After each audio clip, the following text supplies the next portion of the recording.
In this video, I'm going to be talking about the reasons why you need to stop chasing your wife, even though I know that sometimes it feels like if you don't, you're never going to have an intimate life with her. I'm Janna Denton-Howes. I am a marriage coach and sex educator.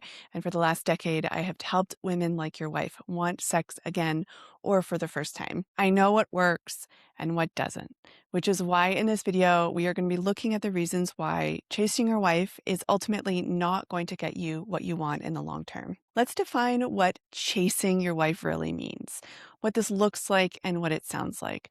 What it looked like is you maybe touching her in a way that tries to explain that you want to advance things.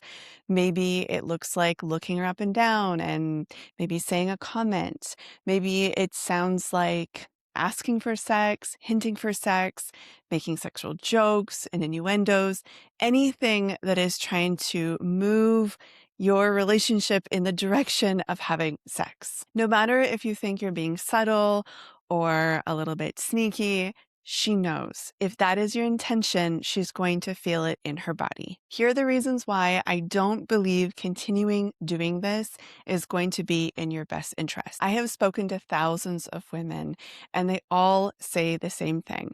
When my husband continues to do this, it works in the opposite direction, and I want to have less sex with him. So let's go into the reasons why I believe you should stop doing this so that you can get what you ultimately want, which is connection with her. The first reason is that you are giving her no space to actually want anything. I know you're probably thinking, like I mentioned in the beginning of the video, well, if I stop initiating, if I stop hinting, if I stop chasing, then we're just never going to have good sex again. She never initiates, and I don't want to live in a sexless marriage. And I don't think that you should live in a sexless marriage.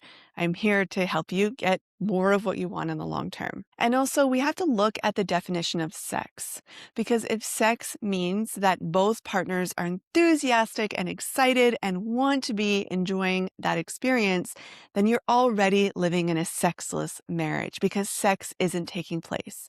If she's doing this because she feels bad, she feels guilty, she's doing it out of obligation, she's doing it because she feels like she wants to speak her love language, and this is for you, that's not a mutual sharing of pleasure and connection. If you were badgered at and hinted at and felt guilty about doing something, you wouldn't want to do it either. Let's say that you used to really enjoy washing her hair.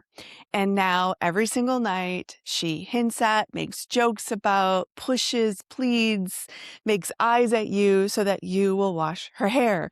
But while you're washing her hair, you don't feel good in your body. It doesn't feel like something you want to be participating in. Yes, you love her and you're doing this for her, but it's not mutual. And also, it kind of feels icky in your body because it has been connected to love. Maybe she's even said, if you loved me, then you would wash my hair for me. You would probably also try to find excuses to get out of it. You have a headache, you're tired, you want to fall asleep with the kids at night, you want to read a book late. You're going to find ways to get out of this uncomfortable situation. If you give her no space to actually want anything or discover her desires or initiate, then this isn't really sex in the first place. The second reason why I really think you should stop doing this if you are is that it creates a hostile environment for her. This is your person who you love very much. This is your partner in life. This is somebody that you care for deeply.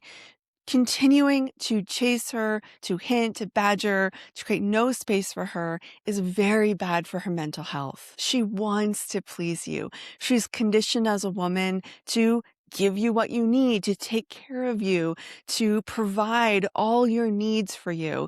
And at the same time, it doesn't feel good. So she's stuck in a really difficult situation. The more you chase her, the less space she has, the more pressure she feels, which even sometimes can lead to a lack of safety, which I know is not what you want for her.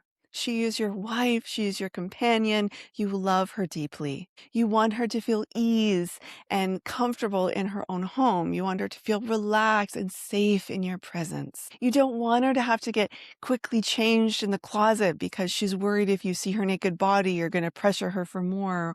Or, if she gets out of the shower and she doesn't quickly get on a towel, that you're going to oogle her and again want to move forward with things. You don't want her to be constantly on guard. And lastly, number 3, the reason why I think you should stop chasing her is because it doesn't lead to what you ultimately want, which is connection with her. Even if you had sex all the time, even if you had sex every day, if it was just a physical act, a few seconds of muscle contractions and putting a body part in her body part, it still wouldn't lead to that satisfying, fulfilling moment of connection which you are craving. She would be doing this for you, again, out of obligation and duty and out of guilt, not because she genuinely was magnetized towards you and not because it was a beautiful celebration of your connection. So if connection is what you ultimately want, which is what everyone tells me when I ask them what's the point of sex, then chase that instead.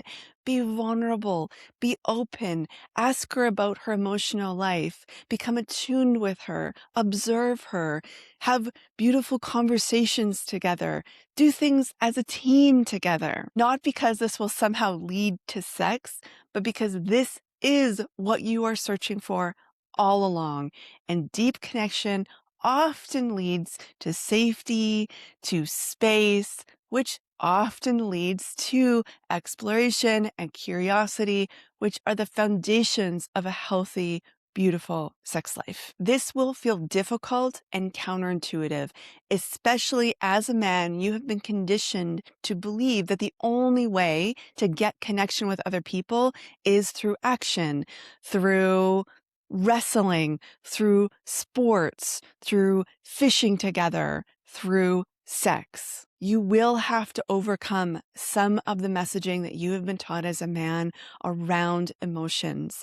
And you may have to learn about emotions and learn about listening deeply to her and having a back and forth vulnerable conversation. But again, as somebody who has worked with thousands of women like your wife and was in a position at one point in my life like your wife, I know that this is really the only way forward. If your sex life is just not working and you want to know how to move out of this crazy cycle, maybe every 3 months you have a conversation about sex and no one knows what to do and no one knows how to fix this, I have a video just for you. It's called How to Rebuild an Intimate Life That You Both Want. And when you sign up, you'll also get a few curated podcast episodes, which are foundational, as well as a conversation guide to help you have a conversation with your wife so that she doesn't shut down or pull away. The link to sign up for that video is in the description right below us, and I'll see you over there.